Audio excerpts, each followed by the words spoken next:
Hello, myself Prosenjit Das. I am the Partner Advisory Services of Gulf Center Consultancy in Audit GCCA from Oman.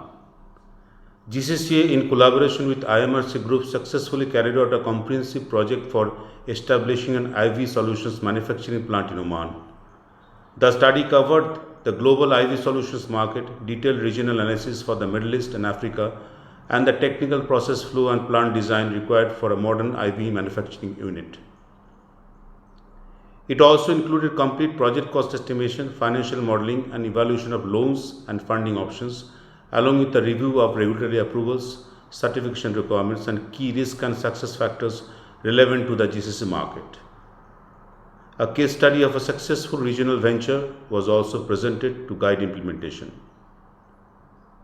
The outcome was a well-structured roadmap for investment and execution, helping our client make informed decisions, secure financing, and align the project with Oman Vision 2040 goals for healthcare, localizations, and industrial diversification.